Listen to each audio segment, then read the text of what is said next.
Welcome back to Hannity here with reaction to our opening monologue and the new developments in this massive corruption, Uranium One scandal. The author of now the best-selling book, Vengeance, former Speaker of the House, Fox News contributor Newt Gingrich. Mr. Speaker, you know, I know the Clintons have gotten away with an awful lot in their career. 20% of the foundational material for nuclear weapons. The media has ignored this. Meanwhile, they have had no evidence. Russia, Russia, Russia, the danger of Vladimir Putin, the danger of Russia. What do you make of all this? Well, I think we're on the edge of the greatest corruption scandal in American history. Bigger than the scandal in the 1920s about the Teapot Dome, bigger than Grant's presidency in the 1870s. I don't know of any occasion that had the scale of scandal, and you see it building.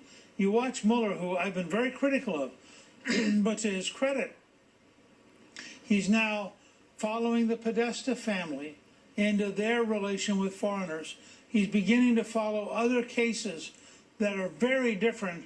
I mean, you know, the great irony here, Sean, may be that the one person who comes out of this totally exonerated is Donald J. Trump, and that the people who did all the attacking, I mean, you have to ask yourself, think back to this. You're Hillary Clinton and Bill Clinton. It's election night. You've lost. You're John Podesta. You know that Podesta Associates has been doing work for the Russians and the Ukrainians. How do you have the chutzpah to decide that it's the Russians who elected Trump?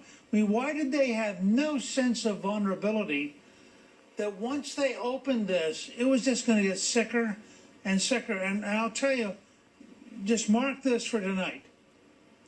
The breaking point will come when the Congress has the courage to demand that every donation to the Clinton Foundation be published, and we learn how tremendous the level of foreign influence buying was and how unbelievable it was and what a threat that is to the American democracy. It seems that there could be no longer, now finally the House and finally the Senate, and I'm kind of assuming and interpreting from the Attorney General's comments that the investigation is here.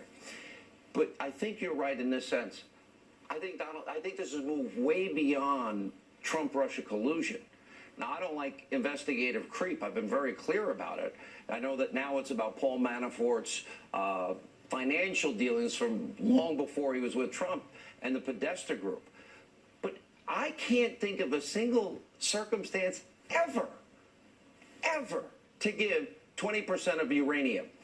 Now that we follow the money, and now that we see Bill gets double his speaking fee, and he wanted to meet with the nuclear officials, and he met with Putin, and in his speech supported the Uranium One deal, and his wife had to sign off on this. And then all the Canadians that were involved in the deal kicked back $145 million of the foundation. I'm sorry, Mr. Speaker, this is a sellout of American national security. Oh, yeah. At the highest level. Look, everything the average American has believed about corruption in Washington is about to be validated. Alan Guelzo, who is a great historian at Gettysburg College, wrote me recently that by the time this is all out, every other presidential scandal in American history will look trivial. That this is the most corrupt, the most unbelievably unlawful administration in American history. The Clintons are only a part of this. Wait till you get to Attorney General Lynch. Wait till you get to her predecessor. Wait till you get to Samantha Powers at the UN. This is just going to keep on rolling.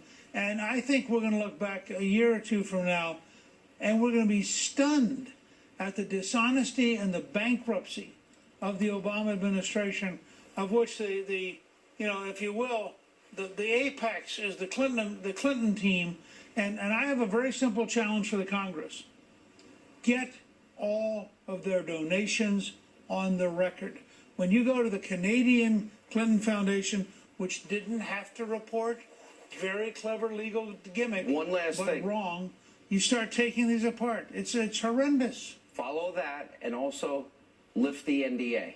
And apparently there are tapes. There are emails. Let me just go through the mountain of evidence that they have. The FBI had in 2009 documents, emails, they have the financial records, they have eyewitnesses, and they had someone infiltrate. Right. And they knew crimes were being committed. They knew then. That raises questions Mueller. about Mueller, too, but I've got to break. Stay right there. We're going to stay with you. We'll come back. When we come back, we have the other issues in Washington. More NFL players just continuing to disrespect the flag. Guess what happened?